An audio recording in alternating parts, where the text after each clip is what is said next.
find the most ease and tranquility when things are the same. The undisrupted stagnancy makes us feel content with ourselves and calm with our surrounding environment. But some people believe that change is good.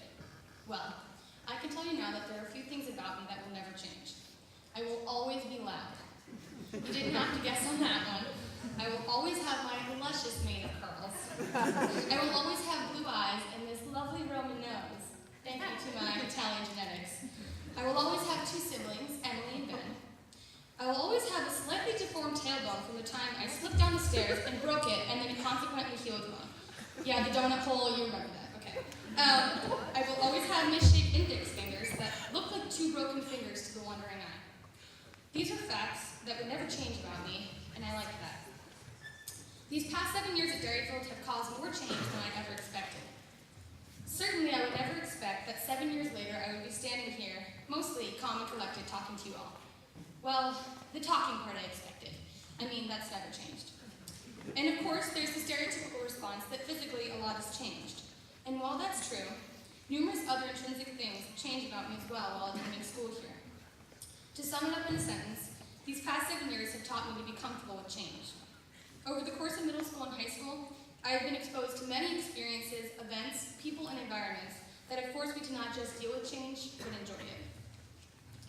In a frightening flashback to 2007, I was sitting in those very same seats over there, a bubbly, frizzy-haired, spazzy sixth grader who listened to terrible pop music like Sean Kingston and wore a combination of my mother's 80s belts and tank tops. To say the least, I was a funky kid. I cared so much about what people thought about me and allowed others to heavily influence my choices. Yet as the years slipped by, I slowly started to evolve and acquaint myself with different things as I began shaping my identity. As many of you know, theater became the single most influential activity in comforting me with change. As many of you know, auditioning for a show is a daunting task.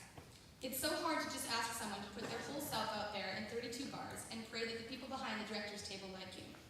But I became obsessed with it because it constantly pushed me to morph and change myself to be more confident, skilled, and outgoing. So I graduated middle school and I was feeling pretty comfortable again. Then came high school. By sophomore year, I was ready to handle another change. I decided to go on the global trip to Ecuador with Dr. Sanford. I, along with 4 other girls, went into the cloud forest and swabbed the bellies of poisonous dart frogs to research a skin disease called chytrid that would suffocate the pores in frogs and cause them to die. Before going on this trip, I was honestly terrified.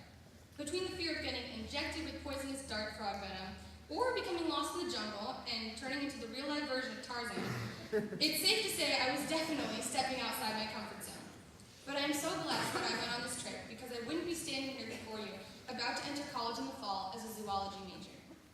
While going to Ecuador was one of the most radical choices I've ever made, it became a pivotal moment in my life because I realized my love for science. Up until this point, I had always thought I would pursue musical theater, and because of that, I became closed-minded to other pursuits around me. Through one change, I discovered an entirely new part to me. As senior year rolled along, with many seniors, the phrase, "I can't even," became all too true.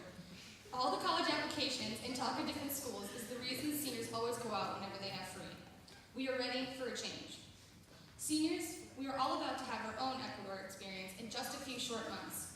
Soon, we will begin to make drastic choices and changes that will not only shape who we are, but shape our future. So as I sit here now, struggling with senior spring mentality and pumped for college this fall, I can't help but think about all the change that has happened in just 7 years alone. I went from funky, spazzy, bubbly Hailey to what you see before you. I'm Hailey Mall, 17 years old, with still misshaped index fingers and a mutated tailbone, but a completely different taste and style of music. I love both science and theater. I am still super loud! Sorry, okay. I am still as outgoing, crazy, and goofy as I once was, clearly. But now I am not afraid to be who I am and say what is on my mind. And much of who I am is formed from the people around me who have supported me through everything. To my wonderful parents, sitting in the front row, recording me, they have put up with me since day one and have never complained. They were there for me every moment I needed them and every moment in between. I owe everything to them. To my older brother Ben, who couldn't be here, who has always been the big older brother that people wish they could have. He is my advice giver, shoulder to cry on, and role model. My sister Emily, I thank her for teaching me to laugh.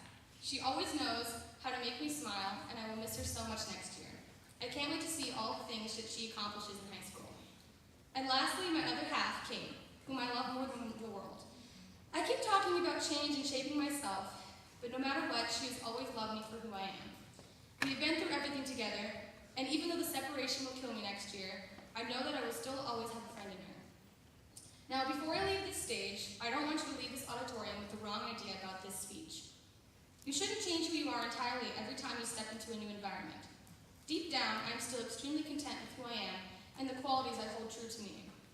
But adaptation is in our nature. When something changes, we have to adapt to adjust to this new setting. So don't resist change or run away from it. It's bound to happen to you at some point, whether you like it or not, and the more you can embrace it, the more positively that change can affect your life. So find the thing that becomes your niche, whether it be performing like me, lacrosse or soccer, art or even computer science. Find what you're comfortable with. Next, become completely uncomfortable with it. Constantly find ways to change that niche so you constantly grow and change alongside it. Then, once you've mastered that niche and hardened it to become second nature, branch out and try changing your environment again. To the sixth graders, you have 6 more years ahead of you, and I hope by the time you're sitting in this center section, you can say you've introduced at least 3 new changes in your life. Seniors, you're about to embark on one of the most influential stages of your life. I urge you to explore every aspect of college there is. Join new clubs and take obscure classes to find what this world has to offer you. This isn't just a proclamation for the students. Faculty, you have clearly made many choices and environment changes in your life thus far. But as ever-evolving beings, there's always room for change. Adopt new teaching styles or try an activity you've never done before, and you might just find a new favorite hobby. When we strip ourselves naked of one environment and are vulnerably exposed to another, we enable ourselves to find out just who we really are. And after all, that's what we really want to know, right? So what is it then that helps define us? Our clothes and looks, our personality and demeanor, our likes and dislikes, our friends and family, our hobbies and activities, our views and beliefs. All these aspects help define who we are. These aspects are born when we make changes and we see what sticks. Even something as small as trying a new brand of cereal stems from our innate quality of evolving. So if you're unafraid to try that new brand of cereal, why not try a new sport? Take a class that isn't your strongest subject. Befriend someone you've never talked to before. Lost my place. Okay. Audition for a musical! You should audition for a musical though. Okay. Travel somewhere new. Read a book. Find new ways to evolve. Find out who you are. This is not a find your passion speech, because if you find that niche and you never stray from it, how will you ever know what else lies in store for you? True, you should discover the things you like. But then, try something you would never think you would enjoy, and it just might change your whole outlook on life. I hate to be cheesy and to bring a quote into this, but one of my all-time favorite quotes is from Robert Frost, The Road Not Taken. 2 roads diverge in the wood, and I took the one less traveled by, and that has made all the difference. Many of you are either trying to figure out what your path in life is, or think you have found one already. And I can tell you right now, that's not it. And it never will be. Truthfully, you will never follow just one straight and unchanging path, because life is all about trying new things. So if you don't have one path, take that road less traveled by and keep finding alternate routes to find the routes most true to you. And remember, never get too comfortable, but always be comfortable